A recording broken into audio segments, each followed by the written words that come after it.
मध्ये काय केले? जरी पांडव धृतराष्ट्रांना आपल्या पितापेक्षाही अधिक आदरदृष्टीने पाहत असले तरी पण धृतराष्ट्राच्या मनात आपल्या पुत्राविषयी ममता होती. म्हणूनच त्यांनी आपल्या पुत्राविषयी आणि पांडवाच्या विषयी असा भेद पक्षपात केला होता. हे माझे आहेत आणि हे माझे नाहीत असे यात दिसून येते. जी ममता धृतराष्ट्रात होती तीच ममता अर्जुनात उत्पन्न झाली. परंतु अर्जुनाची ममता धृतराष्ट्राच्या ममतेसारखी नव्हती. अर्जुनात धृतराष्ट्रासारखा पक्षपात नव्हता. म्हणून ते सर्वांना स्वजन म्हणत होते आणि दुर्योधन इत्यादींनाही स्वजन म्हणत होते. तात्पर्य, अर्जुनाची संपूर्ण कुरुवंशाविषयी ममता होती आणि त्या ममतेमुळेच त्याच्या मृत्यू संबंधीच्या कल्पनेने अर्जुनाला शोक होत होता. हा शोक नाहीसा होण्यासाठी भगवंतांनी अर्जुनाला गीतेचा उपदेश दिला आहे. तो या 11व्या श्लोकापासून आरंभ होत आहे. गीतेच्या शेवटी भगवंत याच शोकास अनुचित दर्शवून म्हणतात की तू केवळ माझाच आश्रय घे आणि शोक करू नकोस. कारण संसाराचा आश्रय घेण्यानेच शोक होतो आणि अनन्य भावाने माझा आश्रय घेतल्यास तुझा शोक, चिंता इत्यादी सर्व काही नष्ट होतात. अर्थातच सर्व भगवंतावरच सोडायचं. संसार जरी असला तरी तो भगवंताच्या इच्छेनेच चालतो हे मनात आपल्या ठाम ठरवायचं, म्हणजे आपल्याला मोह, शोक इत्यादी होणार नाही. केवळ संसारात दोन पदार्थ आहेत, सत आणि असत. शरीर आणि शरीर या दोनपैकी शरीर तर अविनाशी आहे आणि शरीर विनाशी आहे. हे दोन्ही शोक करण्यालायक नाहीत. अविनाशीचा कधी विनाश होत नाही, म्हणून त्याविषयी शोक होणे असंभवतच नाही आणि विनाशीचा विनाशच होत असतो. तो एक क्षण सुद्धा स्थायी रूपाने राहत नाही, म्हणून त्याविषयी शोक करणे संभवत नाही. तात्पर्य निघते की शरीर आणि शरीरी कुणाविषयी शोक करू शकत नाहीत. शोक होण्यात तर केवळ अविवेकच, म्हणजे मूर्खता, अज्ञान हेच कारण आहे.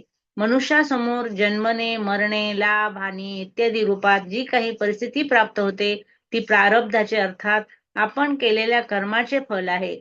त्या अनुकूल प्रतिकूल परिस्थिती संबंधी शोक करणे, सुखी दुःखी होणे केवळ मूर्खपणाचं लक्षण आहे. कारण परिस्थिती अनुकूल प्राप्त हो अथवा प्रतिकूल प्राप्त हो, त्याचा आरंभ आणि अंत होतोच. अर्थात तो परिस्थिती पूर्वी नव्हता आणि शेवटी राहणार नाही. जी परिस्थिती पूर्वी आणि शेवटी नसते ती मध्यातही एक क्षण स्थायी राहत नाही.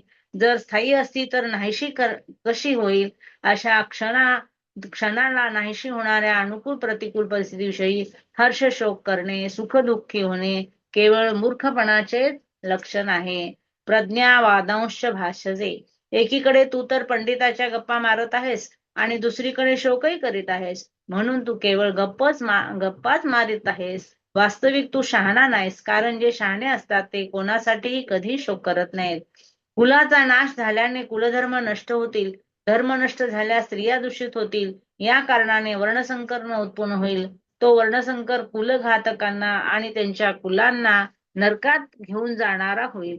श्राद्ध आणि तर्पण न केल्यामुळे त्यांच्या पितराचेही पतन होईल. अशा तुझ्या पांडित्याच्या गोष्टीने सुद्धा हेच सिद्ध होते की अर्जुना, शरीर नाशवान आहे आणि शरीरी अविनाशी आहे. जर शरीरी अविनाशी नसता तर कुलघातकी आणि कुलाच्या नरकात जाण्याचे भय राहत नव्हते. पितराच्या पतन होण्याची चिंता होत नव्हती. जर तुला कुलाची आणि पितरांची चिंता होत आहे, त्यांच्या पतन होण्याचे भय वाटत आहे, तर यावरून सिद्ध होते की शरीर नाशवान आहे आणि त्यात राहणारा शरीरी नित्य आहे. म्हणूनच शरीराच्या नष्ट होण्याच्या अनुषंगाने तुझा शोक करणे हे अयोग्य आहे. गतासुंच सर्वाच्या पिंड प्राण्याचा वियोग अवश्य भावी आहे. त्यापैकी काहींचा पिंड प्राण्याचा वियोग झालेला आहे आणि काहींचा होणार आहे, म्हणून त्याच्याविषयी शोक करणे योग्य नाही. तू जो शोक केला आहे ती तुझी चूक आहे. जे मृत्यू पावले आहेत त्यासाठी शोक करणे तर फारच मोठी चूक आहे. कारण मृत झालेल्या प्राण्यासाठी शोक करण्याने त्या प्राण्यांना दुःख भोगावे लागते. जसे मृतात्म्यासाठी जे पिंड आणि पाणी दिले जाते ते त्याला परलोकात मिळते, तसेच मृतात्म्यासाठी जे कफ म्हणजे शेंबूड आणि अश्रू गळतात ते मृतात्म्याला परवश होऊन खावे प्यावे लागतात. जे आता जिवंत आहेत त्यासाठीही शोक करू नये, त्याचे तर पालन पोषण करावे.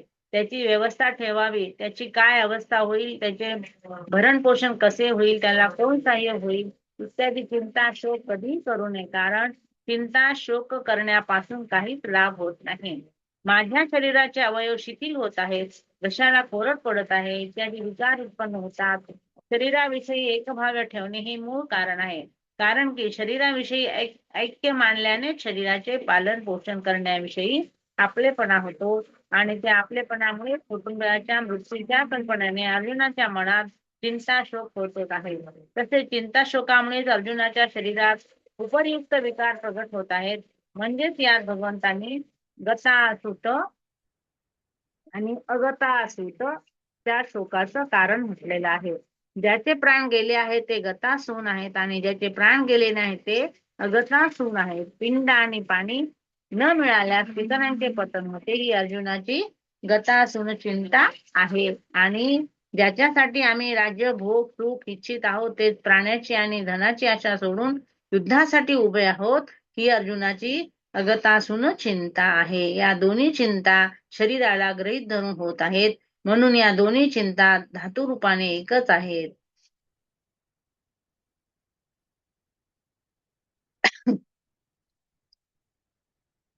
कर्तव्य चिंतेचा विषय नसतो तर विषयाचा विषय असतो. विचाराने कर्तव्याचा बोध होतो आणि चिंतेने विचार नष्ट होतात. नानुशोचंती पंडितः. सत असताचा विवेक करणाऱ्या बुद्धीचे नाव पंडा आहे. ती पंडा ज्याची विकसित आहे, अर्थात ज्यांना सत असताचा स्पष्टपणे विवेक झाला आहे ते पंडित आहेत. अशा पंडितांना सत असत पदार्थाविषयी शोक होत नाही. कारण सतला सत समजल्यानेही शोक होत नाही आणि असतला असत समजल्यानेही शोक होत नाही. स्वयं शरीरी सत्य स्वरूप आहे आणि बदलणारे शरीर असत्य स्वरूप आहे. असत्यला असत्य समजल्याने शोक होतो. अर्थात हे शरीर इत्यादी असेच कायम राहावे, याचा नाश होऊ नये अशा समजुतीने शोक होतो. सतविषयी कधी चिंता शोक होतच नाही. परिशिष्ट भाव काय आहे याचा? एक विभाग शरीराचा आहे आणि एक विभाग शरीरीचा आहे, म्हणजे शरीर धारण करणाऱ्याचा. दोन्ही एक दुसऱ्याशी संपूर्णपणे संबंध रहित आहे. दोघांचा स्वभाव वेगळा आहे. एक जड आहे, एक चेतन आहे, एक नाशवान आहे, एक अविनाशी आहे, एक विकारी आहे, एक निर्विकार आहे. एकात प्रत्येक क्षणाला परिवर्तन होते आणि एक अनंत कालापर्यंत जसेच्या तसेच राहते. शरीर आणि शरीरी दोन्ही अशोच्य आहेत. शरीराचा निरंतर विनाश होतो म्हणून त्याच्यासाठी शोक करणे बरोबर नाही आणि शरीराचा विनाश कधीच होत नाही म्हणून त्याच्यासाठी शोक करणे योग्य नाही. शोक केवळ मूर्खपणाने होतो. शरीराच्या निरंतर सहज निवृत्ती आहे आणि शरीरी निरंतर सर्वांना प्राप्त आहे. शरीर आणि शरीराच्या विभागाला जाणणारे विवेकी मनुष्य मृत अथवा जीवित कोणत्याही प्राण्यासाठी कधीही शोक करत नाहीत. त्यांच्या दृष्टीत बदलणाऱ्या शरीराचा विभागच वेगळा असतो आणि न बदलण्याच्या शरीरी अर्थात स्वरूपाचा सत्तेचाच विभाग वेगळा असतो. गीतेचा उपदेश काय आहे येथे? गीतेचा उपदेश शरीर आणि शरीराच्या भेदाने आरंभ होतो. दुसरे दार्शनिक ग्रंथ जर आत्मा आणि अनात्म्याचे निंदतेने वर्णन करतात, परंतु गीता निंदतेने आत्मा अनात्म्याचे वर्णन न करता सर्वांच्या अनुभवानुसार देह, देही, शरीर आणि शरीराचे वर्णन करते. ही गीतेची विलक्षणता आहे. साधक आपले कल्याण इच्छितो तर त्याच्यासाठी सर्वप्रथम हे जाणणे आवश्यक आहे की मी कोण आहे. अर्जुनानेही आपल्या कल्याणाचा उपाय विचारला आहे. यच्छ्रेय सन्निमित्तम ब्रूतन्मे. देह आणि देहीचा भेद स्वीकार केल्याने कल्याण होऊ शकते. जोपर्यंत मी देह आहे हा भाव राहील तोपर्यंत कधीही उपदेश ऐकवीत राहा आणि साधने करीत राहा, कल्याण होणार नाही. जी वस्तू आपली नाही तिला आपले म्हणणे, जी वस्तू वास्तविक आपली आहे तिला आपले न म्हणणे ही फार मोठी चूक आहे. आपली वस्तू तीच होऊ शकते जी सदा आपल्या बरोबर राहते आणि आपण सदा तिच्या बरोबर राहते. शरीर एक क्षण सुद्धा आपल्या बरोबर राहत नाही आणि परमात्मा निरंतर आपल्या बरोबर राहतात. कारण शरीराची सजातीयता संसाराशी आहे आणि आपल्यात अर्थात शरीराची सजातीयता परमात्म्याशी आहे. म्हणून शरीराला आपले मानणे आणि परमात्म्याला आपले न मानणे सर्वात मोठी चूक आहे. ही चूक मिटवण्यासाठी भगवान गीतेत सर्वप्रथम शरीराच्या भेदाचे वर्णन करतात आणि साधकाला उपदेश करतात की ज्याचा मृत्यू होतो ते तुम्ही नाहीत, अर्थात तुम्ही शरीर नाहीत, तुम्ही ज्ञाता जाणणारे आहात. शरीर ज्ञेय आहे तुम्ही सर्वदेशी आहात, नित्य सर्वगत आहात. शरीर एकदेशी आहे, तुम्ही चिन्मय लोकांचे निवासी आहात. शरीर जड संसाराचा निवासी आहे, तुम्ही मज परमात्म्याचे अंश आहात. शरीर प्रकृतीचा अंश आहे, तुम्ही निरंतर अमरतेत राहता आणि शरीर निरंतर मृत्यूत राहते. शरीराच्या हानीने तुमची किंचित मात्रही हानी होत नाही, म्हणून शरीराचा अनुषंगाने तुम्हाला शोक, चिंता, भय इत्यादी होऊ नये. थोडा अवघड आहे विषय समजायला. शरीरी कोणत्याही शरीराशी लिप्त नाही, म्हणून त्याला सर्वव्यापी म्हटले गेले आहे. तात्पर्य हे झाले की साधकाचे स्वरूप सत्ता मात्र आहे, म्हणून वास्तविक ते शरीरी नाही तर अशरीरी आहे, म्हणून भगवंताने त्याला अव्यक्तही म्हटले आहे. ज्याची सत्ता विद्यमान नाही अशा असत शरीराच्या अनुषंगाने साधक शरीरी कसा करू शकतो, म्हणून साधक शरीरी नाही आणि शरीरही नाही. परंतु या प्रकरणात भगवंताने साधकांना समजवण्याच्या दृष्टीने त्या सत्ता मात्र स्वरूपाला म्हणजे देहाला शरीरी नाव दिलेले आहे. शरीरी म्हणण्याचे तात्पर्य हेच सांगायचे आहे की तुम्ही शरीर नाही. ज्यावेळी आपण शरीर आणि शरीरी याचा विचार करतो त्यावेळी शरीर आणि शरीरी तसेच असतात आणि ज्यावेळी विचार करत नाही त्यावेळी ते तसेच असतात. विचार केल्याने वस्तुस्थितीत तर कोणालाही फरक पडत नाही, परंतु साधकाचा मोह समाप्त होतो आणि त्याचा मनुष्य जन्म सफल होतो. मनुष्य शरीर विवेक प्रधान आहे, म्हणून मी शरीर नाही हे विवेक मनुष्य शरीरातच होऊ शकतो. शरीराला मी माझे मानणे मनुष्य बुद्धी नाही तर ती पशुबुद्धी आहे. म्हणून श्री शुकदेवजी महाराज राजा परीक्षितला म्हणतात की त्वम तु राजन मरिष्योती बुद्धिमिमाम जाही न जातः प्राग्भूतोद्य देहवक्तं च न नक्षयसी. म्हणजे हे सर्व काही भगवंताचंच आहे, आपलं नाही, हे असं आपण ठरवलं पाहिजे. न त्वेवाहं जातु नासं न त्वं नेमि जनाधिपाः न चैव न भविष्यामः सर्वे वयमतः परम्. ह्या श्लोकामध्ये भगवान म्हणतात, मी कोणत्याही काळी नव्हतो, तू नव्हतास किंवा हे राजे नव्हते असेही नाही आणि यापुढे आम्ही सर्वजण असणार नाही असेही नाही. तर काय पुढे आहे, संसारात केवळ दोनच पदार्थ आहेत, शरीर आणि शरीरी. हे दोन्ही अशोच आहेत, अर्थात शोक शरीरी विषयी आणि शरीराविषयी होऊ शकत नाही, कारण शरीराचा कधी अभावच होत नाही.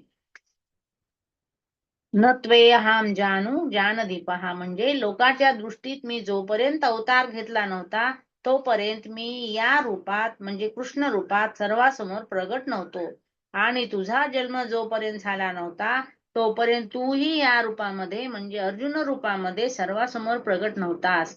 तसेच या राजाचा सुद्धा जोपर्यंत जन्म झाला नव्हता तोपर्यंत हेही या रूपाने राजरूपाने सर्वांसमोर नव्हते, परंतु मी तू आणि हे राजे लोक या रूपाने प्रगट नसतानाही पूर्वी नव्हते अशी गोष्ट नाही.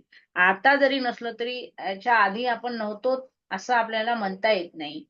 या ठिकाणी मी तू आणि हे राजे लोक पूर्वी होते असे म्हटले असते तर काम चालू शकले असते, परंतु असे न म्हणता मी तू आणि राजे लोक पूर्वी नव्हते असे नाही असे म्हटले गेले. याचे कारण असे की पूर्वी नव्हते असे नाही, अशा म्हणण्याने पूर्वी आम्ही सर्व अवश्य होतो ही गोष्ट दृढ होते. तात्पर्य, नित्य सर्व काळी नित्य आहे, नित्य तत्व सर्व काळी नित्य आहे याचा कधी अभाव नव्हताच. जातू म्हणण्याचे तात्पर्य भूत भविष्य आणि वर्तमान काळात तसेच कोणताही देश परिस्थितीत अवस्थेत घटना वस्तू इत्यादीत नित्य तत्वाचा थोडाचा सुद्धा अभाव होऊ शकत नाही. अहम पद घेऊन भगवंतांनी एक विलक्षण गोष्ट सांगितली आहे की पुढे 4थ्या अध्यायाच्या 5व्या श्लोकात भगवंतांनी अर्जुनास म्हटले आहे की माझे आणि माझे पुष्कळ जन्म झाले आहेत, पण त्यांनी मी जाणतो तू जाणत नाहीस अशा प्रकारे भगवंतांनी आपला ईश्वरपणा प्रगट करून जीवापासून आपणास वेगळे दाखवले आहे. परंतु येथे भगवान जीवाशी आपले ऐक्य दाखवतात. याचेच तात्पर्य असे की भगवंताचा आशय आपले वैशिष्ट्य महत्ता प्रगट करण्यात येत आहे आणि येथे भगवंताचा आशय तात्विक दृष्टीने नित्य तत्वाला जाणून देत आहे. भविष्यात शरीराची ही अवस्था राहणार नाही आणि एके दिवशी हे शरीरही राहणार नाही, परंतु असे असतानाही आम्ही सर्वजण राहणार नाहीत असे नाही, अर्थात आम्ही सर्व अवश्य राहणार, कारण नित्य तत्वाचा कधी आभान होता आणि होणारही नाही. मी, तू आणि हे राजे लोक आम्ही पूर्वी नव्हतो असे नाही आणि पुढेही राहणार नाही. अशा प्रकारे भूत आणि भविष्याची गोष्ट भगवंतांनी सांगितली, पण वर्तमानाची गोष्ट सांगितली नाही. याचे कारण असे की शरीराच्या दृष्टीने तर आम्ही सर्व वर्तमान काळात प्रत्यक्षच आहोत, यात कसलाही संदेह नाही. म्हणून आम्ही सर्व आता नाहीत अशी गोष्ट नाही असे म्हणण्याची आवश्यकता नाही.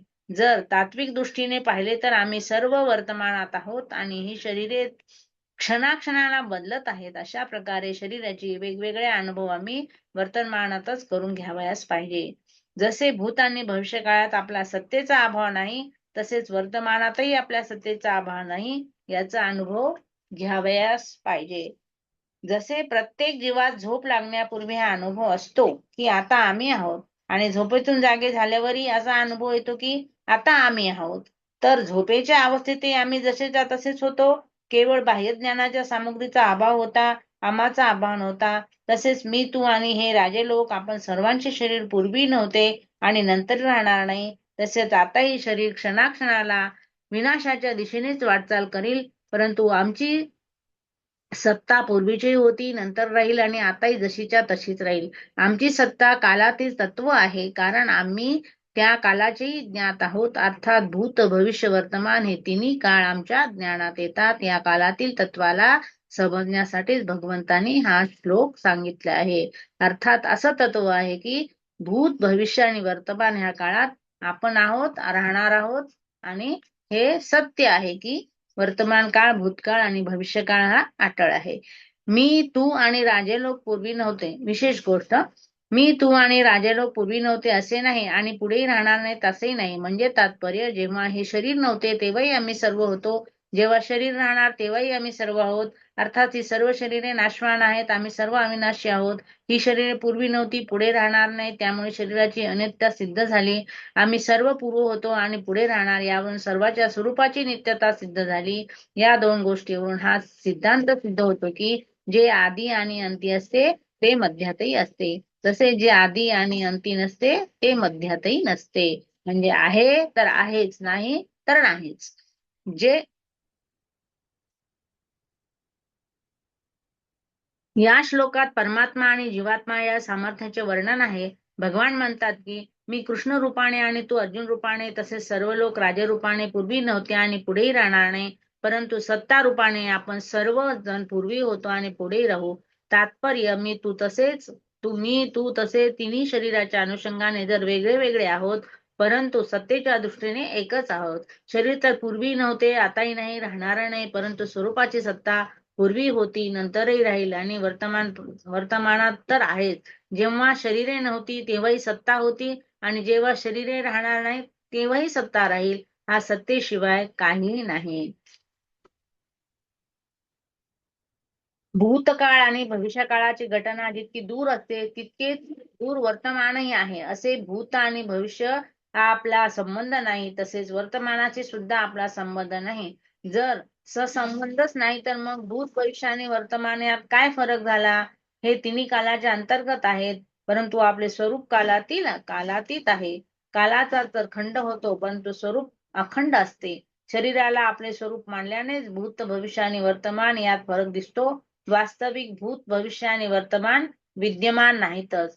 अनेक युग बदलून गेले तरीही शरीर बदलत नाही. जो जसाचा तसाच राहतो, कारण तो परमात्म्याचा अंश आहे. परंतु शरीर बदलतच राहते, एक क्षणही ते स्थिर राहत नाही, कारण शरीर हे नाशवंत आहे. देहिनोऽस्मिन् यथा देहे कौमारं यौवनं जरा तथा देहान्तप्राप्तिर्धीर्यस्तन्न न मुह्यति. ह्या श्लोकामध्ये भगवान म्हणतात, ज्याप्रमाणे जीवात्म्याला या शरीरात बालपण, तारुण्य आणि वार्धक्य येते, त्याचप्रमाणे दुसरे शरीर मिळते याविषयी धीर पुरुषांना मोह उत्पन्न होत नाही. कौमारम यौवनम जरा, शरीर धारण करणाऱ्याच्या शरीरात प्रथम बाल्यावस्था येते, नंतर तारुण्य येते आणि त्यानंतर म्हातारपण येते.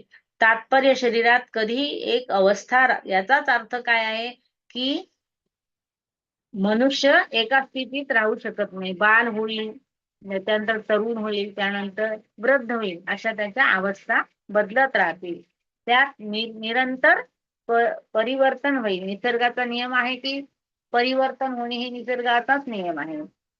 शरीर धारण करण्याच्या शरीरामध्ये असे म्हणण्याने सिद्ध होते की शरीर वेगळे आणि शरीरी वेगळा आहे. शरीरी दृष्ट आहे आणि शरीर दृश्य आहे. म्हणून शरीरात बालकपणा इत्यादी अवस्थांचे जे परिवर्तन आहे, हे परिवर्तन शरीरामध्ये नाही. तथा देहांतर प्राप्ती, जसे शरीराच्या कुमार, युवा आणि इत्यादी अवस्था होतात, तसे देहांतराची अर्थात दुसऱ्या शरीराची प्राप्ती होते. जसे स्थूल शरीर बालपणानंतर तरुण आणि तरुणानंतर वृद्ध होते, तर या अवस्थाच्या परिवर्तनाविषयी कोणी शोक करीत नाही. तसे शरीरी एका शरीरातून दुसऱ्या शरीरात जातो, याविषयी शोक व्हावयास नको. जसे स्थूल शरीराचे अस्तित्व असतानाच कुमार, युवा इत्यादी अवस्था येतात, तसे सूक्ष्म आणि कारण शरीराचे अस्तित्व असतानाच देहांतराची प्राप्ती होते. अर्थात जसे बालपण, तारुण्य इत्यादी स्थूल शरीराच्या अवस्था आहेत, तसे देहांतराची प्राप्ती सूक्ष्म आणि कारण शरीराची अवस्था आहे. स्थूल शरीर असतानाच कौमार्य इत्यादी अवस्थेचे परिवर्तन होत असते, ही तर स्थूल दृष्टी आहे. सूक्ष्म दृष्टीने पाहिले तर अवस्थेप्रमाणे स्थूल शरीरातही परिवर्तन होत असते. बाल्या अवस्थेत जे शरीर होते ते तरुण अवस्थेत राहत नाही. वास्तविक पहिले तर असा कुठलाच क्षण नाही की ज्या क्षणामध्ये स्थूल शरीराचे परिवर्तन होत नाही. तसेच सूक्ष्म आणि कारण शरीरातही क्षणाला परिवर्तन होत असते, हे देहांत रूपाने स्पष्ट दिसून येते. आता असा विचार आहे की स्थूल शरीराचे जर आम्हाला ज्ञान होते, पण सूक्ष्म आणि कारण शरीराचे ज्ञान आम्हाला होत नाही. म्हणून जेव्हा सूक्ष्म आणि कारण शरीराचे आम्हाला ज्ञानही होत नाही, तर मग त्याचे परिवर्तनाचे ज्ञान कसे होऊ शकते बरे? याचे उत्तर असे आहे की जसे स्थूल शरीराचे ज्ञान त्याच्या अवस्थेनुसार होते, तसे सूक्ष्म आणि कारण शरीराचे ज्ञानही त्याच्या अवस्थेनुसार होत असते. स्थूल शरीराची जागृत आणि सूक्ष्म शरीराची स्वप्न आणि कारण शरीराची सुषुप्ती अवस्था मानली जाते.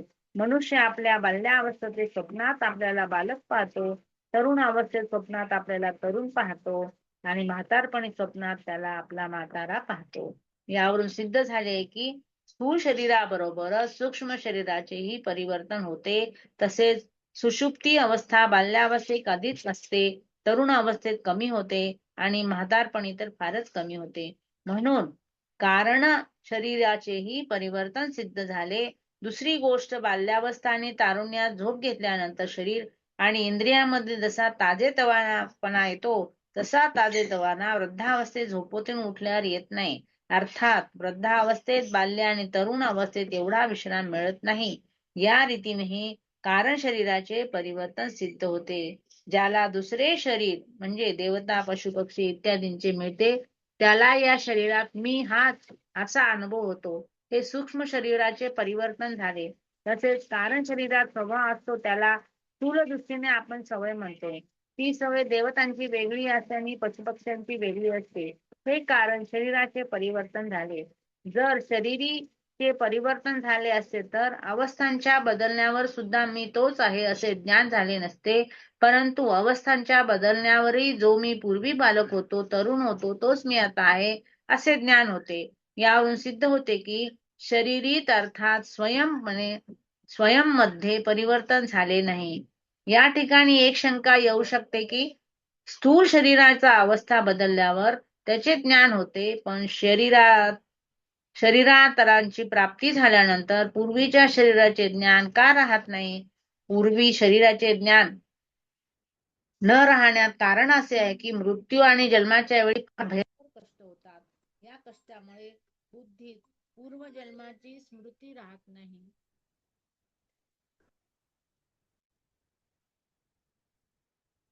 जसे लखवा पूर्वजन्माची स्मृती राहत नाही. जसे लखवा झाला असता अधिक वृद्धावस्था झाली तर बुद्धीत पूर्वीसारखी स्मृती राहत नाही. तसेच भूतकाळात तथा जन्मकाळात फार मोठा धक्का बसल्याने पूर्वजन्माचे ज्ञान राहत नाही.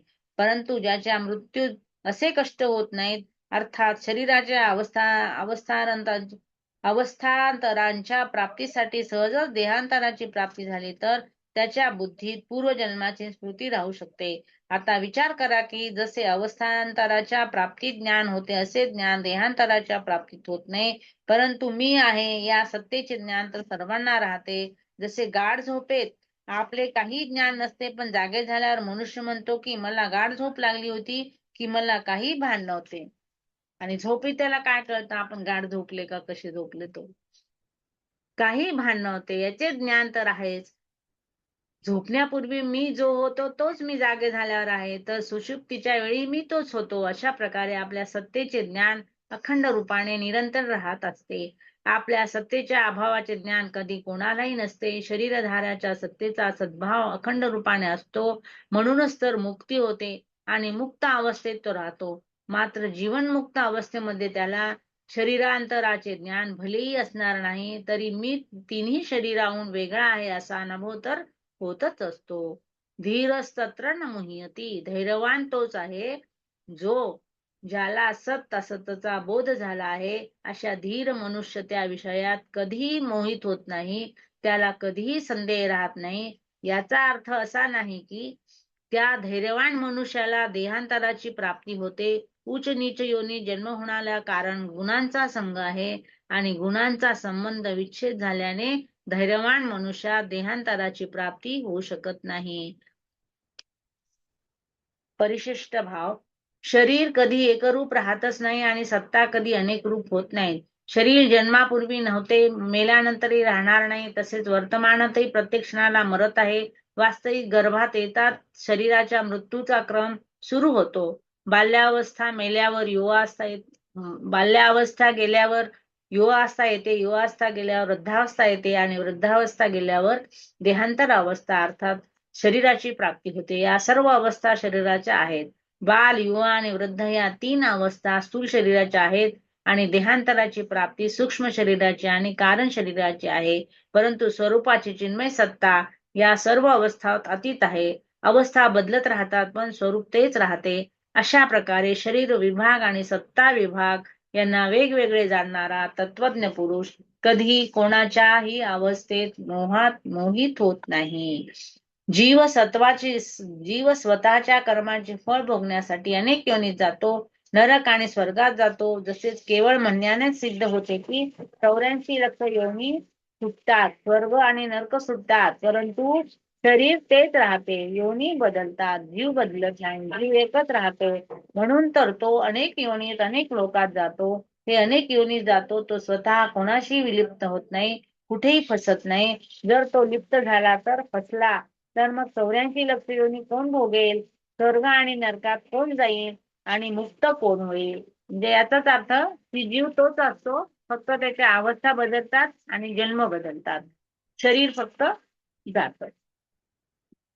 मात्रा मात्रा स्पर्शास्तु कौन्तेय शीतोष्ण सुख दुःखदाः आगामपायिनो नित्यांस् तांसी ततिक्ष्व भारत.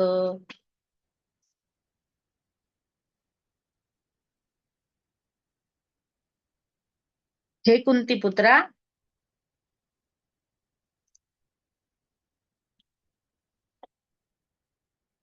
ज्याप्रमाणे जीवात्म्याला या शरीरात बालपण, तारुण्य आणि वार्धक्य येते, त्याचप्रमाणे दुसरे शरीर मिळते.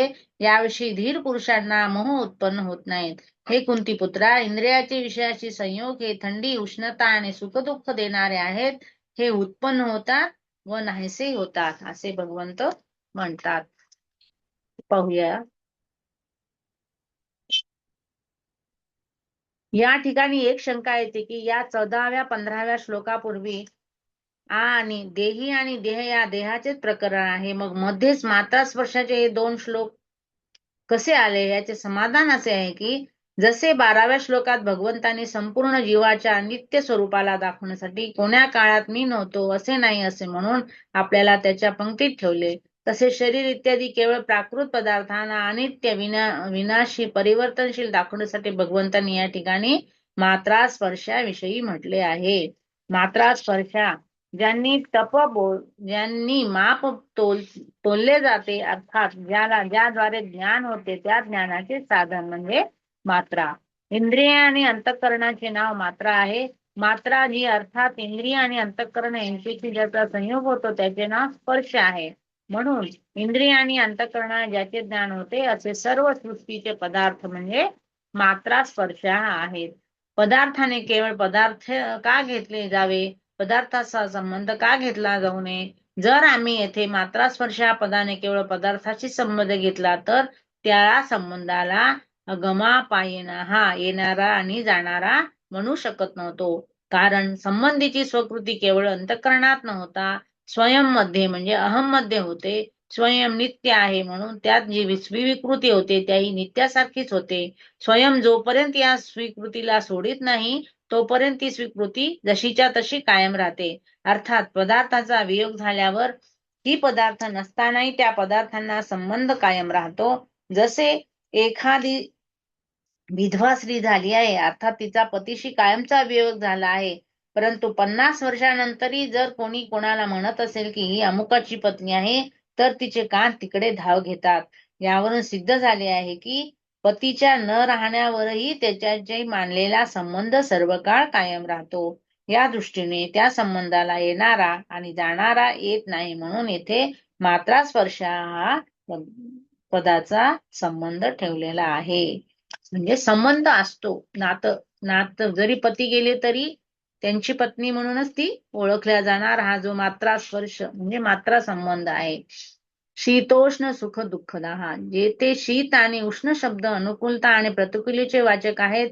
जर याचा अर्थ थंडी आणि उष्णता घेतला तर हे केवळ त्वचेचे विषय होतात आणि एकदेशी होतील. म्हणून शीतचे अनुकूलता आणि उष्णता अर्थ प्रतिकूलता घेणे ठीक आहे. शीत म्हणजे अनुकूल आणि उष्ण म्हणजे प्रतिकूल. सर्व पदार्थ अनुकूलता आणि प्रतिकूलता द्वारा सुख दुःख देणारे आहेत. अर्थात याची आम्ही अपेक्षा करतो अशी अनुकूल वस्तू, व्यक्ती, परिस्थिती, घटना, देश, काळ इत्यादीच्या मिळण्याने सुख होते आणि जे आम्हाला नको असते अशी प्रतिकूल वस्तू म्हणजे व्यक्ती, परिस्थिती इत्यादीच्या मिळणारे दुःख होते. त्या अनुकूला प्रतिकूलाला कारण आहेत आणि सुख दुःख कार्य आहेत. वास्तविक पाहिलं तर या पदार्थामध्ये सुख दुःख देण्याचे सामर्थ्य नाही. मनुष्य यांच्याशी संबंध जोडून यात अनुकूलता प्रतिकूलतेची भावना करून घेतो, ज्यामुळे हे पदार्थ सुख दुःख देणारे दिसतात. म्हणून भगवंतांनी येथे सुख दुःखदा हा म्हटले आहे. आगामापायिना, हा सर्व पदार्थ आदी अंत असणारे, उत्पत्ती विनयशील आणि येणारे आहेत. ते कायमचे राहणारे नाहीत, कारण ते उत्पत्तीपूर्वी नव्हते आणि नष्ट झाल्यानंतरही नाहीत, म्हणून ते आगमापायी आहेत. आणि त्या जर कोणी म्हणेल की ते उत्पत्तीपूर्वी आणि नष्ट झाल्यावर भलेही नसतील पण मध्यमात तर राहतच नाहीत, तर भगवान म्हणतात की ते अनित्य असल्याने ते मध्यात देखील राहत नाहीत. ते प्रतिक्षण बदलत राहतात, इतक्या वेगाने बदलतात की त्याचा त्याच रूपात पुन्हा कोणी पाहू शकत नाही. कारण पहिल्या क्षणात जसे होते तसे दुसऱ्या क्षणात हे राहतच नाही. म्हणून भगवंतांनी त्यांना अनित्य हा म्हटले आहे. केवळ हे पदार्थच अनित्य परिवर्तनशील नाहीत, तर ज्या पदार्थाचे ज्याचे ज्ञान होते ते इंद्रिय अंतःकरण देखील परिवर्तनशील आहेत. ज्याच्या परिवर्तनाला कसे समजून घ्यावे, जसे दिवसात काम करता करता सायंकाळी इंद्रिय इत्यादी मध्ये थकावट येते आणि सकाळी तृप्तीपूर्वक झोप घेतल्याने जे ताजे तवाने येते ते सायंकाळपर्यंत राहत नाही. म्हणून पुन्हा झोप घ्यावी लागते, जेणेकरून इंद्रियाची थकावट दूर होते आणि ताजेतवापणाचा अनुभव होतो. जसे जागृत अवस्थेमध्ये क्षणाक्षणाला थकावट येत राहते, तसे झोपेत क्षणाक्षणाने ताजेतवाना येत राहतो. यावरून सिद्ध होत झाले की इंद्रिय इत्यादी क्षणाक्षणाला परिवर्तन होतात. तांसी तिक्षस्व, हे जितके मात्रा स्पर्श असतात इंद्रियाचे विषयात आहेत त्याचा संबंध आला असताना हे अनुकूल आहेत आणि हे प्रतिकूल आहेत असे ज्ञान होणे दोष नाही. प्रत्युत त्यांच्याविषयी अंतःकरणात राग, द्वेष, हर्ष, शोक इत्यादी विकार निर्माण होणेच दोष आहे. म्हणून अनुकूलता आणि प्रतिकूलचे ज्ञान झाले तरीही रागद्वेषादी विकारांना उत्पन्न होऊ न देणे, अर्थात मात्रा स्पर्शाविषयी निर्विकार राहणे, त्यांना सहन करणे, या सहन करण्याला भगवंतांनी तितिक्षस्व म्हटले आहे.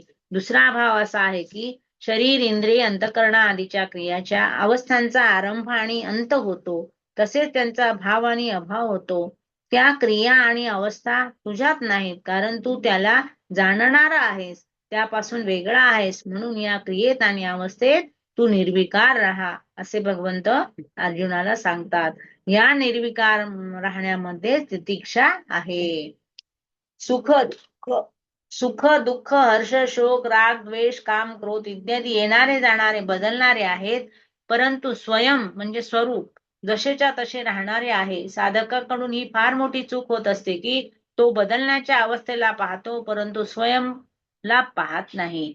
स्वयं अवस्थेला स्वीकार करतो, परंतु स्वयंला स्वीकार करीत नाही. अवस्था पूर्वीची नव्हती आणि नंतरही राहणार नाही, म्हणून वर्तमानात दिसत असली तरी ती नाहीच, परंतु स्वयं यात आदी अंत आणि मध्य नाहीच. अवस्था कधी एकरूप राहत नाही, स्वयं कधी अनेक रूप होत नाही. जे दिसते ती अवस्था आहे आणि जे पाहणारी आहे ती अवस्था आहे.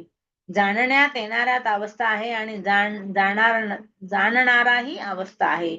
स्वयं या दिसणारेही नाही आणि पाहणारेही नाही, जाणण्यात येणारे नाही आणि जाणणारे नाही. हे दिसणारे, पाहणारे इत्यादी सर्व अवस्थेच्या अंतर्गत आहेत. दिसणारा, पाहणारा तर राहणार नाही, परंतु स्वयं राहील, कारण अवस्था तर समाप्त होतील, परंतु स्वयं तसाच राहील.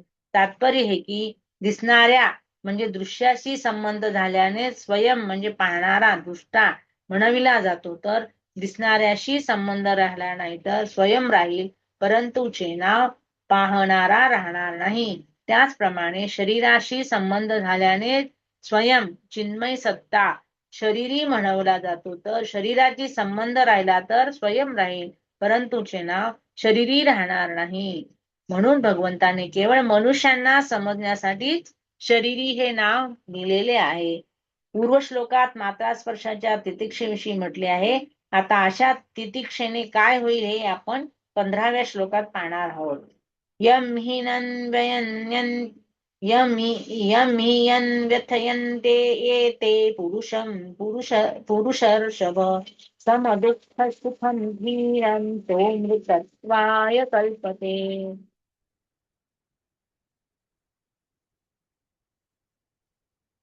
कारण हे कुंतीपुत्रा, कारण हे श्रेष्ठ पुरुषा, सुख दुःख समान मनुष्याच्या ज्या धीर पुरुषास इंद्रियाची ठिकाणी संयोग व्याकुळ करीत नाही, तो मोक्षाला योग्य ठरवणे. पुरुषर्षभ, मनुष्य प्रत्येक परिस्थितींना बदलण्याविषयी प्रयत्न करतो. परिस्थिती केव्हाही बदलली जाऊ शकत नाही आणि तिला बदलणे शक्य नाही. युद्धरूपी परिस्थिती प्राप्त झाल्यानंतर अर्जुनाने परिस्थितीला बदलण्याचा विचार न करता आपल्या कल्याणाविषयी विचार केला आहे. असा कल्याणाचा विचार करण्यानेच मनुष्याची श्रेष्ठता वाढते. समदुःख सुखम धीरम, धैर्यवान मनुष्य सुख दुःखात सम राहतो. अंतःकरणाच्या वृत्तीने सुख आणि दुःख हे दोन्ही वेगळे दिसतात. सुख दुःखाच्या भोगण्यात पुरुष हेतू आहे आणि तो हेतू प्रकृती स्थित झाल्याने जेव्हा तो आपल्या स्वरूपात स्थित होतो तेव्हा सुख दुःख भोगणारा कोणी राहत नाही. म्हणून आपण स्थित झाल्यास तो सुख दुःखात स्वाभाविक सम होतो. यम हि न व्यथयन्येते पुरुषम, धैर्यवान पुरुषाला हे मात्रा स्पर्श अर्थात प्रकृतीचे सर्व पदार्थ व्यथा करू शकत नाहीत. प्राकृत पदार्थाच्या संयोगाने जे सुख मिळते ती देखील व्यथा आणि त्या व्यथाच्या वियोगाने ते दुःख होते, ती देखील व्यथा आहे. परंतु ज्याची दृष्टी समतेकडे आहे त्याला हे प्राकृतिक पदार्थ सुखी दुःखी करू शकत नाहीत. समतेकडे दृष्टी असल्याने अनुकूलतेमुळे होणाऱ्या सुखाचे ज्ञान तर होणे, पण त्याचा भोग न झाल्याने अंतःकरणात त्याचा स्थायी रूपाने संस्कार होत नाही. तसेच प्रतिकूलता प्राप्त झाली असता त्या दुःखाचे ज्ञान तर होते, पण त्याचा भोग न झाल्यामुळे अंतःकरणात त्याच्या स्थायी रूपाने संस्कार होत नाही. अशा प्रकारे सुखदुःखाचे संस्कार न झाल्याने तो व्यथित होत नाही. तात्पर्य आहे की अंतःकरणात सुख दुःखाचे ज्ञान झाल्याने तो स्वयं सुख दुःखीत होत नाही. असा धैर्यवान मनुष्य अमरतेला योग्य होतो, अर्थात त्याच्यात अमरता प्राप्त करण्याचे सामर्थ्य येते. सामर्थ्य योग्यता असल्यास तो अमर होऊनच जातो. यात उशीर लागण्याचे काही कारण उरत नाही. कारण ज्याची अमरता स्वतः सिद्ध आहे, केवळ पदार्थाच्या संयोग वियोगाने आपल्यात विकार मानत होता, तीच त्याची चूक होती. विशिष्ट गोष्ट ही मनुष्य योनी सुखदुःख भोगण्यासाठी मिळाली नाही, तर सुखदुःखाहून उन्नत होऊन महान आनंद आणि परमशांतीच्या प्राप्तीसाठी मिळाली आहे. तो आनंद, ती सुखशांती प्राप्ती झाली असता आणखीन प्राप्त करणे शक्य नाही. म्हणजे आपल्या जीवनाचं उद्दिष्ट काय आहे, तर मोक्ष प्राप्ती आहे. तर आपण मोक्षाच्या प्राप्तीच्या प्रमाणेच आपली रहनसहन असावी. जर अनुकूल वस्तू, व्यक्ती, परिस्थिती इत्यादीच्या होण्याने अथवा त्याच्या शक्यतेने आम्ही सुखी झालो, अर्थात आमच्या अंतःकरणात अनुकूल वस्तू, व्यक्ती इत्यादी प्राप्त करण्याची कामना, लोलुपता असेल, तर आम्ही अनुकूलतेचा सदुपयोग करू शकणार नाही. अनुकूलतेचा सदुपयोग करण्याचे सामर्थ्य, शक्ती आम्हाला प्राप्त होऊ शकणार नाही. कारण की अनुकूलतेचा सदुपयोग करण्याची शक्ती अनुकूलतेच्या भोगामध्ये खर्च होईल आणि ज्यामुळे अनुकूलतेचा सदुपयोग होणार नाही, किंतु भोगच होईल. याच रीतीने प्रतिकूल वस्तू, व्यक्ती, परिस्थिती, घटना, क्रिया इत्यादी प्राप्त झाल्यावर अथवा त्यांच्या कल्पनेने आम्ही दुःखी झालो, तर प्रतिकूलतेचा सदुपयोग होणार नाही, किंतु भोगच होईल.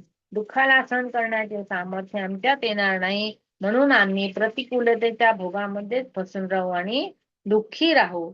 जर अनुकूल वस्तू, व्यक्ती, परिस्थिती, घटना इत्यादी प्राप्त झाल्यास त्या सुख सम्राज्ञीच्या आपल्या सुख आराम सुविधेसाठी उपयोग करू आणि त्यात समाधान मानू, तर हा अनुकूलतेचा भोग झाला. परंतु निर्वाह बुद्धीने त्याचा उपयोग करून सुख सामुग्रीला अभावग्रस्ताच्या सेवेमध्ये लावू, तर तो अनुकूलतेचा सदुपयोग झाला. म्हणून सुख सामग्रीला दुःखी लोकांशीच समजावी. त्यावर दुःखी लोकांचाच हक्क आहे. समजा आम्ही लखपती आहोत, आम्हाला लखपती झाल्याचे सुख होते, अभिमान होतो. परंतु जेव्हा आमच्या समोर कोणी नसेल, तेव्हाच का अभिमान होतो? जर आमच्या समोर आमच्या पाहण्यात ऐकण्यात जे येतात ते सर्वांचे सर्व करोडपती असतील, तर आम्हाला लखपती होण्याचे सुख मिळेल काय? मुळीच मिळणार नाही. म्हणून आम्हाला लखपती होण्याचे सुख तर अभाव ग्रस्तांनीच, दरिद्री लोकांनीच दिले आहे. जर आम्हाला मिळालेल्या सुख समृद्धीने अभावकृतीची सेवा न करता स्वतः सुख भोगू लागलो, तर आम्ही कृतज्ञ होऊ. या कारणाने ते सर्व अनर्थ उत्पन्न होतात. कारण की आमच्याजवळ जी सुख सामुग्री आहे, ती दुःखी माणसांनी दिलेली आहे. म्हणून त्या सामुग्रीला दुःखी लोकांच्या सेवेमध्ये लावणे आमचे कर्तव्य आहे. जर आम्ही सुखदुःखाचा उपयोग करीत राहू, तर भविष्यात आम्हाला भोग योनीमध्ये अर्थात स्वर्ग, नरक इत्यादीमध्ये जावे लागेल. कारण सुखदुःख भोगण्याचे स्थान हे स्वर्ग, नरक इत्यादीचे आहेत. तर आम्ही सुखदुःखाचा भोग करीत राहिलो, तर सुखदुःखात सम राहिलो नाही, तर सुखदुःखाहून उन्नत झालो नाही, तर मग आम्ही मुक्तीचे पात्र कसे होणार? होऊ शकणार नाही.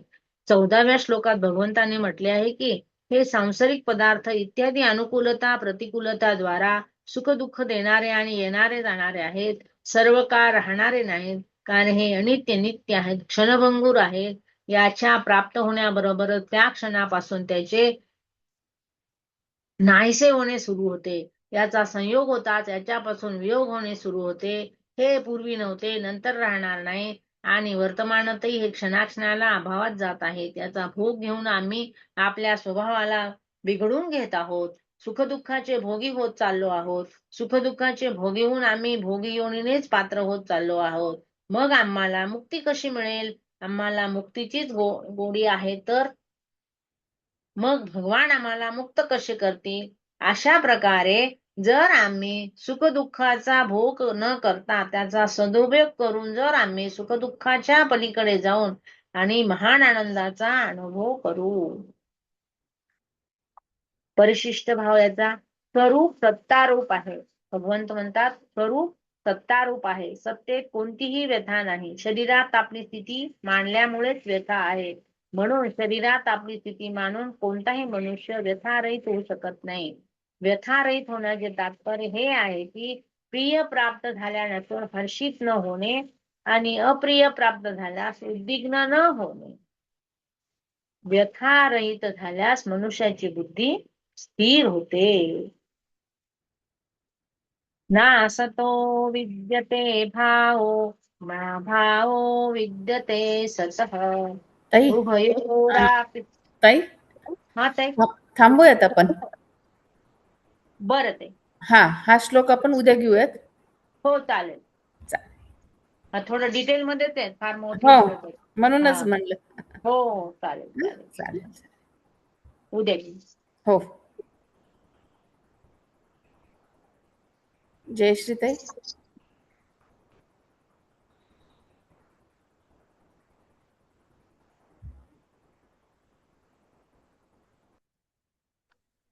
हॅलो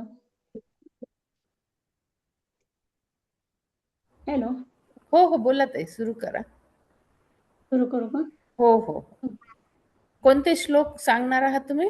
आधीचे का आत्ता जे वाचलं तेच? मी आता काय काय झालं, तुम्ही मला त्या दिवशी सांगितलं होतं, त्यामुळे मी थोडंसं पार्श्वभूमी थोडी तयार केलेली आहे आणि दुसऱ्या अध्यायावरती एक पहिला आणि दुसऱ्या श्लोकावरती बोलते. बर, ठीक आहे, हरकत नाही. जय श्री कृष्ण सर्वांना. मी सौ जयश्री गोपाळ उत्पात. मी आज आपणास भगवद्गीतेची पार्श्वभूमी आणि 2 श्लोकांचा अर्थ व तात्पर्य सांगणार आहे. श्रीमद भगवद्गीता हे संस्कृत महाकाव्य महाभारत या ग्रंथात सापडते. महाभारतात सध्याच्या कलियुगापर्यंतच्या घडलेल्या घटनांचे वर्णन दिले आहे. या युगाच्या आरंभी सुमारे 5000 वर्षांपूर्वी भगवान श्रीकृष्णांनी आपला भक्त व मित्र अर्जुन याला भगवद्गीता सांगितली. देव भक्त, गुरु व शिष्य यांच्यातील संवाद जो मानवी इतिहासातील सर्वात महान तत्वज्ञान विषयक, धर्म विषयक व संवादापैकी एक म्हणजेच ही भगवद्गीता. ताई ऐकू येतं ना? ताई ऐकायला येतं ना? हो येते. जी एका युद्धापूर्वी घडली. हे यादवी महायुद्ध धृतराष्ट्राचे 100 पुत्र म्हणजे कौरव व त्यांचे चुलत भाऊ पांडव यांच्यात घडले. धृतराष्ट्र व पांडू हे 2 सख्खे भाऊ कुरुवंशातील भरत राजाचे वंशज होते. थोरला भाऊ धृतराष्ट्र जन्मापासून अंध असल्यामुळे राज्यपद त्याला न मिळता त्याचा धाकटा भाऊ पांडू याला राजगादीवर बसवण्यात आले. काही काळातच म्हणजे तो तरुण असतानाच या पांडुराजाचा मृत्यू झाला व त्याच्यानंतर युधिष्ठिर हा राजा बनला. त्याचे युधिष्ठिर तो तरुण असतानाच मरण पावला. पुढे त्याचे 5 पुत्र युधिष्ठिर, भीम, अर्जुन, नकुल, सहदेव या सर्वांचे पालन पोषण काही काळाकरता धृतराष्ट्राने केले. अशा प्रकारे धृतराष्ट्राचे 100 पुत्र म्हणजे कौरव आणि पांडव एकाच घराण्यात वाढले. एकाच गुरूंकडून म्हणजे द्रोणाचार्यांकडून क्षत्रिय विद्येत निष्णात झाले व पितामह भीष्मदेवांच्या मार्गदर्शनाखाली लहानाचे मोठे झाले. तरीही धृतराष्ट्राचा थोरला पुत्र दुर्योधन पांडवांचा अतिशय द्वेष करायचा आणि या द्वेषाला खत पाणी घालण्याचे काम पांडूच्या मृत्यूनंतर राजगादीवर बसलेल्या धृतराष्ट्राने केले. आपलाच मुलगा राजगादीवर बसावा या हव्यासापोटी आंधळा धृतराष्ट्र पुत्र मोहाने अंध तर झालाच, पण दुर्योधनाच्या कट कारस्थानाला मूक संमती देऊन बुद्धिभ्रष्टही बनला. आपली मती हरपून बसला. दुर्योधनाच्या कुटील मेंदूत पांडवांचा नाश करण्यासाठी जे जे कट रचले जायचे त्याला मूक संमती धृतराष्ट्राचीच असायची. पण यात पांडवाचे काका विदुर व त्याचा मामेभाऊ असणाऱ्या श्रीकृष्णाने पांडवांना वेळोवेळी वाचवले. श्रीकृष्ण म्हणजे कोणी सर्वसाधारण मनुष्य नसून ते स्वयं भगवान आहेत. त्यांनी राजकुळात जन्म घेऊन पृथ्वीवर अवतार धारण केला होता. पांडवांचे नातेवाईक आणि सनातन धर्माचे रक्षण करते या नात्याने पांडूच्या सदाचरणी पुत्रांची बाजू घेत राहिले. दुर्योधनाच्या अनंत कट कारस्थानातून पांडवांना सही सलामत बाहेर काढत राहिले. सदाचरणाने, सच्चाईने, धर्माने वागणाऱ्यांचे रक्षण परमेश्वर सतत करत असतो. अखेरीस द्यूतक्रीडेमध्ये दुर्योधनाने आपला मामा शकुनी याच्या मदतीने पांडवांना हरवले. त्यातही छल कपट करतच हरवले. निर्णायक वेळी मात्र सगळ्या मर्यादा त्याने ओलांडल्या. द्रौपदीला भर सभेत फरफटत आणून विवस्त्र करायलाही हात थरथरले नाहीत त्या दुष्टांचे. पण त्याही वेळी भगवान श्रीकृष्णांच्या दिव्य हस्तक्षेपामुळे द्रौपदीचे लज्जारक्षण झाले व द्यूतक्रीडेत छल कपट फसवणूक करून पांडवांना हरवले गेले व 13 वर्ष वनवास व 1 वर्ष अज्ञातवास भोगावा लागला. वनवास भोगून परतल्यानंतर पांडवांनी आपली न्याय्य हक्काची मागणी दुर्योधनाकडे केली. त्याला दुर्योधनाने साफ नकार दिला. निदान 5 गावे तरी द्यावी अशी विनंती केली. पण उन्मत्त झालेल्या दुर्योधनाने सुईच्या टोकावर मावेल एवढी सुद्धा जमीन देणार नाही असे उद्धटपणे उत्तर दिले. आतापर्यंत पांडव सातत्याने सहिष्णुता दाखवत आले, पण आता मात्र युद्ध करणे अनिवार्य ठरले. जगभराच्या अनेक राजांपैकी काहींनी पांडवांची बाजू घेतली तर काहींनी कौरवांची. युद्ध म्हटले की सर्वनाश अटळ असतो आणि तो सर्वनाश टाळण्यासाठी भगवान श्रीकृष्ण स्वतः शांतिदूत बनून दुर्योधनाच्या दरबारात गेले. भगवंतांनी सलोख्याकरता विनंती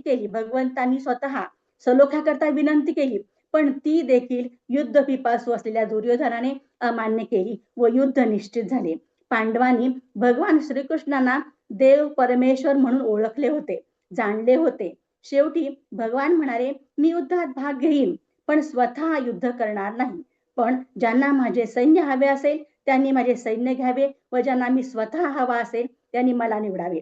आणि दुर्योधनाने भगवंताचे सैन्य घेतले तर पांडवांनी प्रत्यक्ष श्रीकृष्ण प्राप्त करण्याची इच्छा असल्याने भगवान श्रीकृष्णाच आपल्या बाजूने घेतले.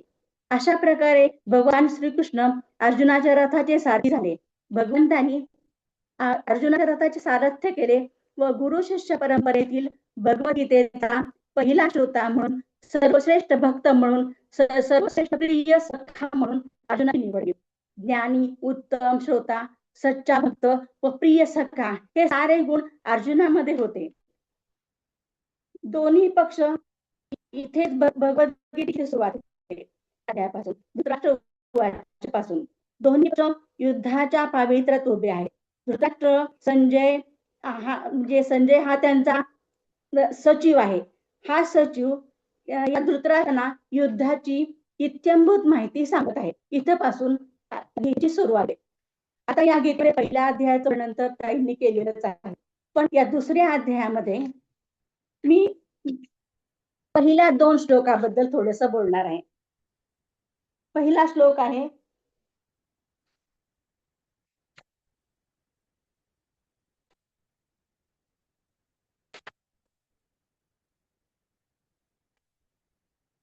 अथ द्वितीयोऽध्यायः संजय उवाच तन्तथा कृपयाशम् अश्रुपूर्णाकुलेक्षणं विषीदन्तमिदं वाक्यम् उवाच मधुसूदनः. हा पहिला श्लोक आहे आणि या पहिल्या श्लोकावरती थोडस विवेचन करणार आहे. भौतिक करुणा, शोक आणि अश्रू ही आपल्या आत्म्याबद्दल असणाऱ्या अज्ञानाची लक्षणे आहेत. पहिल्या श्लोकामध्ये मधुसूदन हा महत्वपूर्ण आहे. भगवान श्रीकृष्णाने मधु दैत्याचा वध केला होता आणि आता आपले कर्तव्य करीत असताना ज्या अज्ञानाने आपल्याला ग्रासले आहे व अज्ञान रूपी दैत्याचा श्रीकृष्णाने वध करावा अशी अर्जुनाची इच्छा होती. करुणेचा शोक कुठे करावा हे कोणालाही समजत नाही. बुडणाऱ्याच्या वसाबद्दल करुणा इथे व्यर्थ आहे. अज्ञान रूपी महासागरात बुडालेल्या मनुष्याला बाह्यरूपी वस्त्ररूपी स्थूल शरीराचे रक्षण करून वाचविता येत नाही. जो हे जाणत नाही, केवळ बाह्य वस्त्राबद्दल शोक करत असतो, त्याला शूद्र किंवा अनावश्यक शोक करणारा असे म्हटले जाते. अर्जुन हा क्षत्रिय होता. त्याच्याकडून अशा वर्तणुकीची अपेक्षा नव्हती, परंतु श्रीकृष्ण अज्ञानी मनुष्याचा शोक नष्ट करू शकतात आणि त्याच उद्देशाने त्यांनी भगवद्गीता सांगितली. सर्वोच्च अधिकारी भगवान श्रीकृष्ण यांनी सांगितल्याप्रमाणे हा अध्याय भौतिक शरीर आणि आत्मा पृथक्करणात्मक विवेचनाद्वारे आत्मसाक्षात्कारासाठी मार्गदर्शन ठरतो.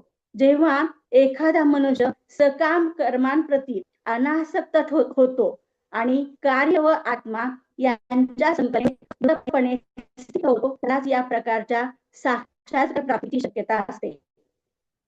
पुरुषोत्तम भगवान म्हणाले, हे अर्जुना, तुझ्यामध्ये अशा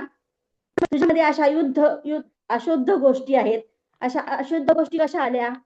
पुरुषोत्तम भगवान म्हणाले, हे अर्जुना, तुझ्यामध्ये अशुद्ध गोष्टी कशा आल्या?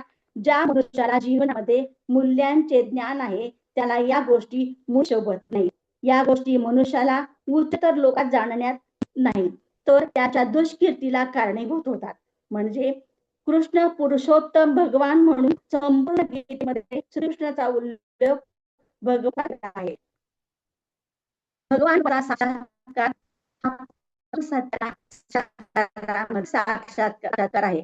ब्रह्मसत्याचा साक्षात्कार हा 3 अवस्थांमध्ये होतो.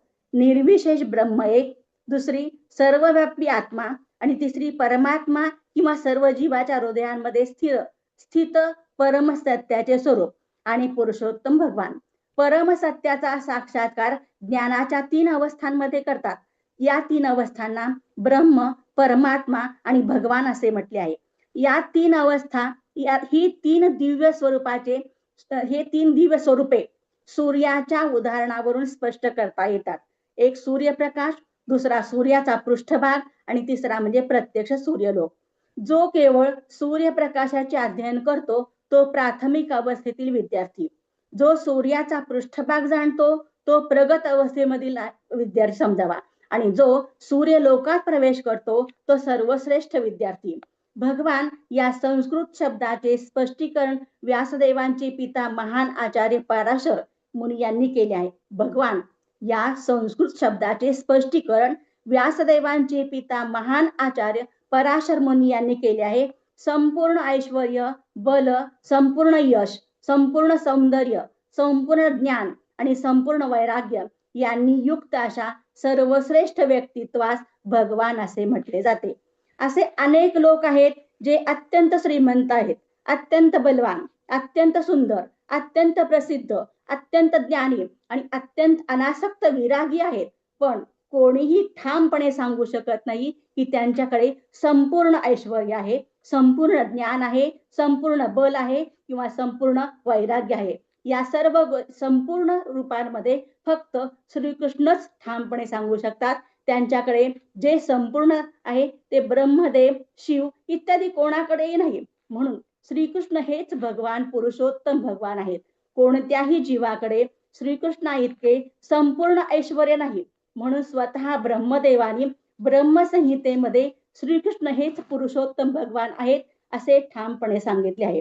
पूर्ण पुरुषोत्तम भगवंताच्या उपस्थितीत अर्जुनाचा आपल्या नातलगांबद्दलचा शोक हा निश्चितच अशोभनीय आहे. म्हणूनच श्रीकृष्ण कुतः म्हणजे कोठून या शब्दात आपले आश्चर्य व्यक्त करत आहेत.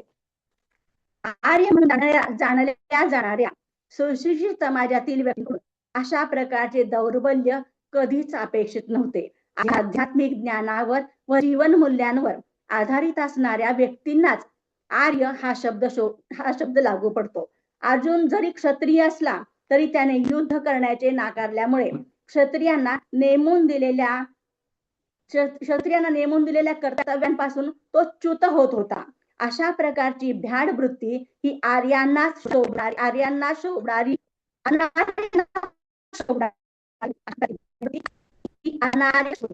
प्रकारे कर्तव्य भ्रष्ट एखाद्याला आध्यात्मिक जीवनामध्ये सहाय्य तर होत नाहीच आणि या जगामध्ये कीर्तिमान होण्याची संधी सुद्धा मिळत नाही.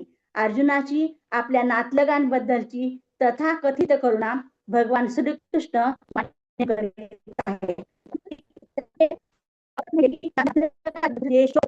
हे श्रीकृष्णांना अजिबात मान्य नाही. आणि इथपर्यंत श्लोक नंबर 2 श्री भगवान उवाच कुतस्त्वाकश्मलमिदं विषमे समुपस्थितम अनार्यजुष्टमस्वर्ग्यम अकीर्तिकरम अर्जुनम. या श्लोकापर्यंत मी आता विवेचन केले आहे. माझ्या बुद्धीला जेवढं समजेल, मला जेवढं पेवेल तेवढं मी करण्याचा प्रयत्न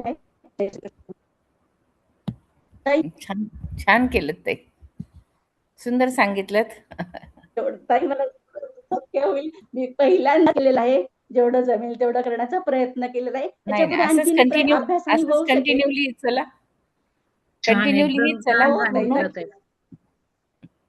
हो नक्की ताई, नक्की चालेल. आपण 10 मिनिट अजून एक माधुरीताईंचे घेऊयात आणि मग बंद करूयात. माधुरीताई, काल सांगितलं होतं मला. हो ताई, मी एक दुसऱ्याचा अध्यायाचं केलंय, एक थोडी सुरुवात म्हणून 15-16 श्लोकापर्यंत झाले ताई. थोडं काढून. बरं, किती वेळ लागेल ताई? एक 10 मिनिट, एक 15 बर श्लोकापर्यंतच केलं सुरू, 1 ते 16 15 श्लोकापर्यंत झालंय. ठीक आहे, ठीक आहे. हा, होईल शक्यतो लवकर, एक 10 ते 12 मिनिटात होईल. बर बर बर. सुरू करते. ओके. अं, तुमचं भगवद व्हिडिओ गीता. ओम श्री परमात्मने नमः. दुसरा अध्याय सांख्ययोग. व्हिडिओ सुरू गीतेच्या करा ताई दुसऱ्या तुमचा. आ ताई, तुमचा व्हिडिओ सुरू करा व्हिडिओ प्लीज. चालू करू का?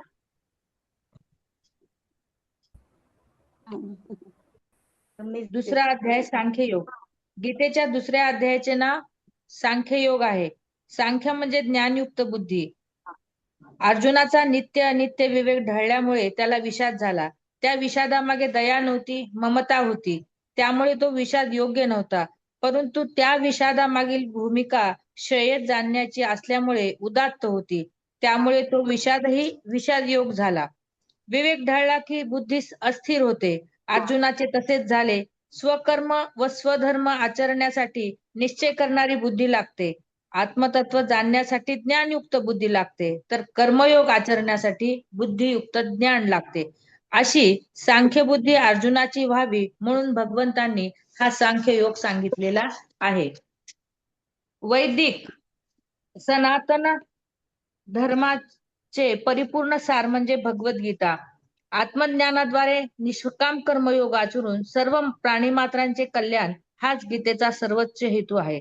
अर्जुन त्यासाठी निमित्त आहे. त्याचा विषाद दूर करून अर्जुनाच्या निष्काम कर्माला ज्ञानाचे डोळे व भक्तीचे अंतःकरण देणे हेच भगवान श्रीकृष्णाचे श्रेयस सांगणे आहे. अर्जुनाची समस्या गंभीर होती. त्याच्यासमोर द्रोणाचार्य, कृपाचार्य, भीष्म, कौरवबंधू, गुरुपुत्र असे अनेक आप्तस्वकीय होते. कुरुक्षेत्रावरील युद्ध निर्णायक होते. म्हणजे सर्वाचा व पांडवाचा वध करून युधिष्ठिराला वा दुर्योधनाला राज्य प्राप्ती होणारी होती.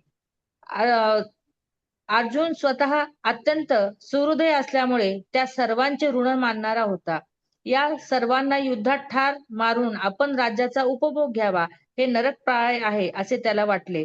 वस्तुतः पांडवाचे युद्ध धर्मनिष्ठ असे होते, तर कौरवांचे युद्ध हे वृत्तीनिष्ठ होते, म्हणजे स्वार्थी होते. पण हा भेद अर्जुनाला कळाला नाही. म्हणून अर्जुनाला धर्मनिष्ठ युद्ध जीवनाशी मूल्य निगडीत असते, नात्या गोत्याशी नाही. ह्यासाठी पांडवांना धर्मफलक युद्ध करावे लागणारे हे स्पष्ट होते आणि अर्जुनाला हे कळावे म्हणून गीता सांगितली आहे.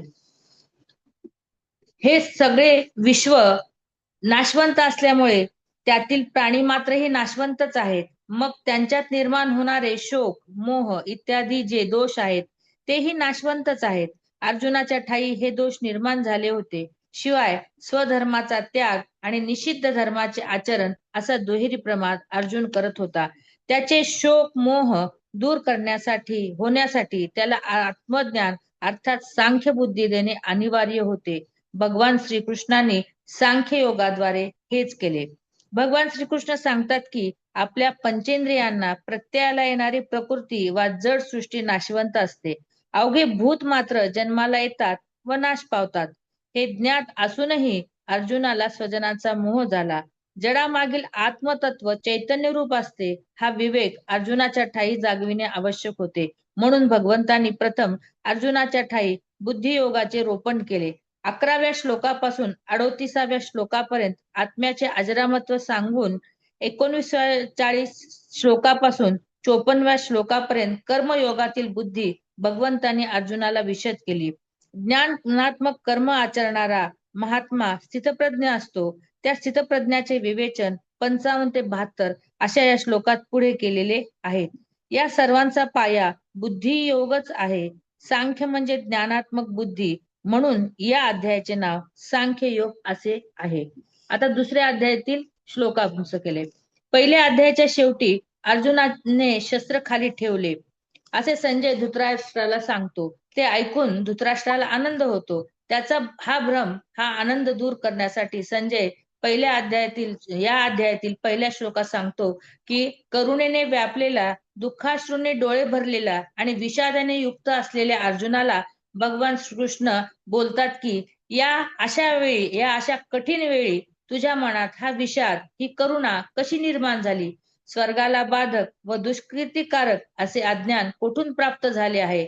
अर्जुनाचा दुबळेपणा नाहीसा व्हावा म्हणून भगवंताने अर्जुनाला अत्यंत कडक शब्दात समज दिली. ते म्हणतात, हे अर्जुना, तू ही दुर्बलता तुझ्या ठिकाणी ही योग्य दिसत नाही, म्हणून तू हृदयाची दुर्बलता, ही तुच्छ दुर्बलता जी आहे ती सोडून तू आता उठ. करुणायुक्त दैन्यामुळे माझा स्वधर्म स्वभाव नष्ट झाला आहे. धर्माविषयी मी मूढचित्त झाल्यामुळे मार्ग विचारतो आहे. मला कल्याणकारक साधन सांग आणि मी आपला शिष्य असून आपल्याला शरण आलो आहे. या 4 गोष्टी सांगून अर्जुन भगवंतांना अनन्य भावाने शरण जातो. मी लढणार नाही असे अर्जुन निश्चितपणे बोलल्यावर त्याला आत्मबोध करून युद्धाला म्हणजे स्वधर्माला प्रवृत्त करण्याचा भगवंताने निश्चय केला. गीता अध्याय 2 मध्ये 11व्या श्लोकापासून भगवंताच्या उपदेशाला प्रारंभ होतो. अर्जुनाला केवळ युद्धासाठी उभे करणे हा हेतू नसून त्याला आत्मबोध करावायचा होता. श्लोक 11 मध्ये भगवंतांना अर्जुनाच्या अज्ञानाची करुणा आली आणि भगवंताने निरूपणाला प्रारंभ केला. भगवंत म्हणतात, ज्या गोष्टीचा अर्जुना तू शोक करू नये त्या गोष्टीबद्दल तू शोक करत आहेस, पण बोलताना मात्र तू प्रज्ञावंताप्रमाणे बोलत आहेस. तुझे हे बोलणे परस्पर विरोधी आहे. वस्तुतः तू जे बोलतोस ते प्रज्ञावंताचे लक्षण नाही. या श्लोकात भगवंताने गतासु आणि अगतासु असे 2 शब्द वापरलेले आहेत. या 2 गोष्टीबद्दल पंडित लोक कधीही शोक करत नाहीत. गतासु म्हणजे जे गेले त्यांच्याबद्दलचा शोक आणि अगतासु म्हणजे जे गेलेले नाहीत पण केव्हा तरी जाणार आहेत त्यांच्याबद्दलचा हे शोक नाही. अर्जुन स्वतःला प्रज्ञावंत समजून बोलला. वस्तुतः त्याचे बोलणे मोहग्रस्त झालेला व स्वधर्म विसरलेल्या मानवाचे आहे. म्हणून भगवंत त्याला प्रश्न विचारतात की तू पंडितांचे वचन बोलतो पण खरा तसे वागतो आहेस का? अर्जुनाचा शोक व मोह यावेळी अठाई व अयोग्य होता. ज्यांच्याविषयी शोक करू नये व त्यांच्याविषयी शोक करणे आणि वर पुन्हा पांडित्याच्या गोष्टी करणे असा दुहेरी प्रमाद अर्जुनाने केला. अर्जुनाच्या दोन्ही प्रमादांना भगवंताने अनुक्रमे श्लोक 12 ते 30 आणि 31 ते 38 मध्ये खोडलेले आहे. आत्मतत्वाचा विचार करताना अर्जुनाने शोक करणे कसे चुकीचे आहे हे भगवंत 12व्या श्लोकात सांगतात. जसे वाऱ्याने, ताई मी श्लोक वाचणार नाही बरं का वेळेअभावी, फक्त श्लोकाचा नंबर सांगते. जसे वाऱ्याने पाणी हलविले त्यामुळे त्याला तरंगाचे रूप येते, पण ते तरंग पुन्हा पाण्यातच मिसळतो. तसेच परब्रह्मातून निर्माण झालेले हे विश्व पुन्हा परब्रह्मातच विलीन होते. विश्वातील सर्व प्राणी मात्रही नाशवंतच असतात. आपण भूतकाळी नव्हतो असे नाही, भविष्यकाळी आपण नसणार असेही नाही, वर्तमानात तर आपण आहोतच. त्यामुळे आत्मा त्रिकालबाध्य आणि नित्य असा आहेच. आत्मा एकमेव नित्य व आनंद स्वरूप असल्यामुळे अर्जुनाचा शोक चुकीचा आहे असे भगवंतांना सांगायचे आहे. 13व्या श्लोकात भगवंत अर्जुनाला सांगतात, जीवात्म्याला या शरीरात कुमारावस्था, युवावस्था आणि वृद्धावस्था ही प्राप्त होतात. देह माझा आहे पण देह केव्हा तरी जाणार आहे हे स्पष्ट आहे. देहाच्या स्थित्यंतरे होत असतात आणि वार्धक्य येते आणि केव्हा तरी हा देह सुद्धा पडतो, मग पुन्हा नवीन देहाची प्राप्ती होते. या ठिकाणी धीरस्तत्र न मुह्यती, अर्थात ज्याला धृती आहे, अंतःकरणात धैर्य आहे, ज्याची बुद्धी स्थिर आहे, जो आत्मज्ञानी आहे, असा मनुष्य या स्थित्यंतरामुळे मोहित होत नाही. भगवंत म्हणतात, अर्जुना तू हे ध्यानात ठेव की माणसाने कितीही ठरवले तरीही देहाच्या या सगळ्या अवस्था त्याला प्राप्त होणारच आणि म्हणून धैर्याने तुला सामोरे जावे लागणारच आहे. त्यापासून मोहित होऊन चालणार नाही. जो जन्माला आला तो नष्ट होणारच. बालपण, तारुण्य, वार्धक्य अशा चक्रातून फिरून देह पडतोच. पुढे अन्य शरीराचीही प्राप्ती होती. केवळ आत्मा हा अमर आहे. श्लोक आत्मा नित्य असल्यामुळे त्याच्याविषयी शोक करणे योग्य नाही. देह असेपर्यंत सुख दुःखही अनुभवाला येतातच, म्हणून मानव शोक करतच राहतो. तो शोक होऊ नये यासाठी उपाय कोणता? तो उपाय भगवंत 14व्या श्लोकात सांगतात. ते म्हणतात, हे कुंतीपुत्रा, शीत उष्ण आणि सुख दुःख देणारे विषयेंद्रियाचे संयोग हे क्षणभंगुर व अनित्य आहेत. म्हणून हे भरतवंशी अर्जुना, त्यांना तू सहन कर. गीतेमधील हा एक अतिशय महत्वाचा श्लोक आहे. सृष्टीतील द्वंद्वे ही सोसावीच लागतात. मात्रा म्हणजे इंद्रिय आणि त्यांच्या विषयाशी संयोग म्हणजे मात्रा स्पर्श होय. सर्व इंद्रिये कोणत्या न कोणत्या विषयाशी मात्रा स्पर्श असतात. रस, रूप, स्पर्श, शब्द, गंध हे पंच इंद्रियांचे विषय झाले. मग काही वेळा ते स्पर्श अनुकूल असतो तर काही वेळा प्रतिकूल असतो. शीत म्हणजे अनुकूल आणि उष्ण म्हणजे प्रतिकूल. सुखाला दुःखाला मात्रा स्पर्श कारणीभूत असतात.